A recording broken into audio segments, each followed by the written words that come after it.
Barnaby Rudge by Charles Dickens. Chapter 74.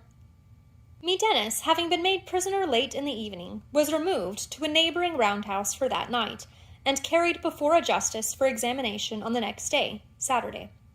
The charges against him being numerous and weighty, and it being in particular proved by the testimony of Gabriel Varden that he had shown a special desire to take his life, he was committed for trial. Moreover, he was honored with the distinction of being considered a chief among the insurgents, and received from the magistrate's lips the complimentary assurance that he was in a position of imminent danger, and would do well to prepare himself for the worst. To say that Mr. Dennis's modesty was not somewhat startled by these honors, or that he was altogether prepared for so flattering a reception, would be to claim for him a greater amount of stoical philosophy than even he possessed. Indeed, this gentleman's stoicism was of that not uncommon kind which enables a man to bear with exemplary fortitude the afflictions of his friends, but renders him, by way of counterpoise, rather selfish and sensitive in respect of any that happen to befall himself.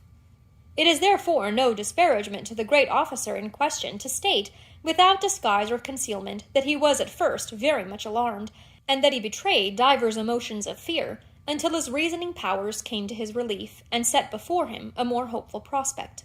In proportion as Mr. Dennis exercised these intellectual qualities with which he was gifted, in reviewing his best chances of coming off handsomely and with small personal inconvenience, his spirits rose and his confidence increased. When he remembered the great estimation in which his office was held, and the constant demand for his services, when he bethought himself how the statute book regarded him as a kind of universal medicine applicable to men, women, and children of every age and variety of criminal constitution, and how high he stood in his official capacity in the favor of the Crown and both Houses of Parliament, the Mint, the Bank of England, and the judges of the land, when he recollected that whatever ministry was in or out, he remained their peculiar pet and panacea, and that for his sake England stood single and conspicuous among the civilized nations of the earth. When he called these things to mind and dwelt upon them, he felt certain that the national gratitude must relieve him from the consequences of his late proceedings, and would certainly restore him to his old place in the happy social system. With these crumbs, or, as one may say, with these whole loaves of comfort to regale upon, Mr. Dennis took his place among the escort that awaited him, and repaired to jail with a manly indifference. Arriving in Newgate, where some of the ruined cells had been hastily fitted up for the safe-keeping of rioters, he was warmly received by the turnkeys as an unusual and interesting case, which agreeably relieved their monotonous duties. In this spirit, he was fettered with great care, and conveyed into the interior of the prison. "Brother," cried the hangman, as following an officer, he traversed under these novel circumstances the remains of passages with which he was well acquainted, "am I going to be along with anybody?" "If you'd have left more walls standing, you'd have been alone," was the reply. "As it is, we're cramped for room, and you'll have company." "Well," returned Dennis, "I don't object to company, brother. I rather like company. I was formed for society, I was." "That's rather a pity, ain't it?" said the man. "No," answered Dennis, "I'm not aware that it is. Why should it be a pity, brother?" "Oh, I don't know," said the man carelessly.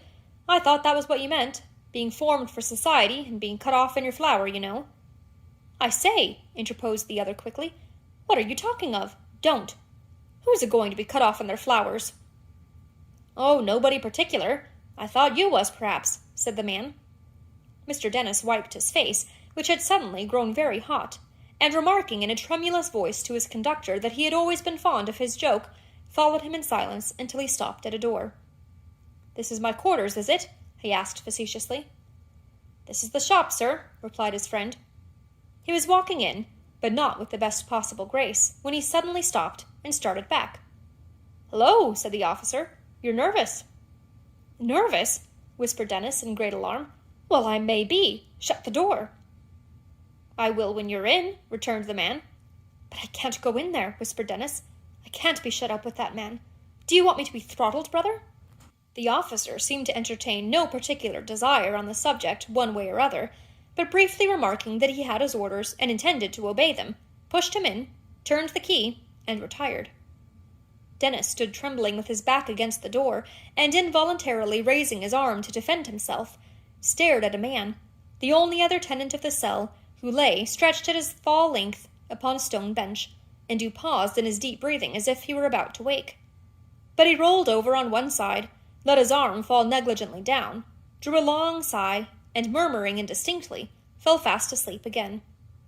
Relieved in some degree by this, the hangman took his eyes for an instant from the slumbering figure, and glanced round the cell in search of some vantage ground or weapon of defence.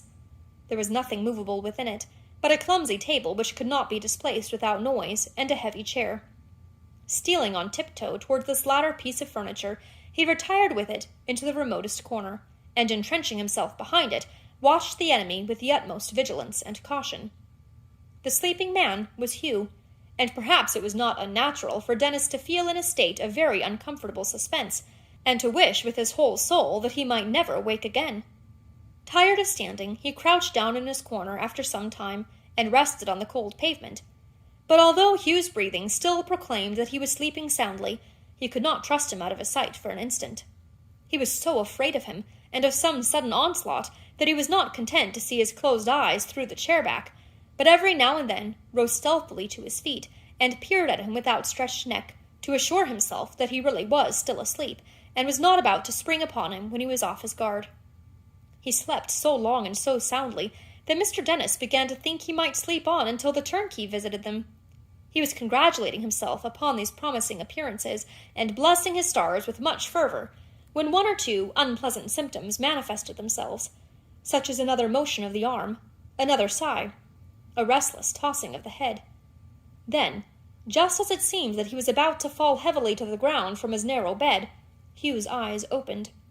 It happened that his face was turned directly towards his unexpected visitor. He looked lazily at him for some half-dozen seconds without any aspect of surprise or recognition, then suddenly jumped up and with a great oath pronounced his name. "Keep off, brother, keep off!" cried Dennis, dodging behind the chair. "Don't do me a mischief. I'm a prisoner like you. I haven't the free use of my limbs. I'm quite an old man. Don't hurt me." He whined out the last 3 words in such piteous accents that Hugh, who had dragged away the chair and aimed a blow at him with it, checked himself and bade him get up. "I'll get up, certainly, brother," cried Dennis, anxious to propitiate him by any means in his power. "I'll comply with any request of yours, I'm sure. There, I'm up now. What can I do for you? Only say the word and I'll do it." "What can you do for me?" cried Hugh, clutching him by the collar with both hands and shaking him as though he were bent on stopping his breath by that means. "What have you done for me?" The best that could be done," returned the hangman. Hugh made him no answer, but shaking him in a strong grip until his teeth chattered in his head, cast him down upon the floor and flung himself on the bench again. "If it wasn't for the comfort it is to me to see you here," he muttered, "I'd have crushed your head against it. I would." It was some time before Dennis had breath enough to speak, but as soon as he could resume his propitiatory strain, he did so. "I did the best that could be done, brother," he whined. "I did indeed. I was forced with 2 bayonets, and I don't know how many bullets on each side of me to point you out. If you hadn't been taken, you'd have been shot, and what a sight that would have been, a fine young man like you." "Will it be a better sight now?" asked Hugh, raising his head with such a fierce expression that the other durst not answer him just then. "A deal better," said Dennis meekly, after a pause. "First, there's all the chances of the law, and they're 500 strong. We may get off scot-free. Unlikelier things than that have come to pass. Even if we shouldn't, and the chances fail, we can but be worked off once, and when it's well done, it's so neat, so skilful, so captivating, if that don't seem too strong a word, that you'd hardly believe it could be brought to such perfection. Kill one's fellow creatures off, with muskets. Pah!" And his nature so revolted at the bare idea that he spat upon the dungeon pavement. His warming on this topic, which to one unacquainted with his pursuits and tastes appeared like courage, together with his artful suppression of his own secret hopes and mention of himself as being in the same condition with Hugh, did more to soothe that ruffian than the most elaborate arguments could have done, or the most abject submission. He rested his arms upon his knees, and stooping forward, looked from beneath his shaggy hair at Dennis, with something of a smile upon his face. "The fact is, brother," said the hangman, in a tone of greater confidence, "that you got into bad company. The man that was with you was looked after more than you, and it was him I wanted. As to me, what have I got by it? Here we are in one and the same plight." "Look'ee, rascal," said Hugh, contracting his brows, "I'm not altogether such a shallow blade, but I know you expected to get something by it, or you wouldn't have done it. But it's done, and you're here, and it will soon be all over with you and me, and I'd as soon die as live, or live as die. Why should I trouble myself to have revenge on you? To eat and drink and go to sleep, as long as I stay here, is all I care for. If there was but a little more sun to bask in, than can find its way into this cursed place, I'd lie in it all day, and not trouble myself to sit or stand up once. That's all the care I have for myself. Why should I care for you?" Finishing this speech with a growl like the yawn of a wild beast, he stretched himself upon the bench again, and closed his eyes once more.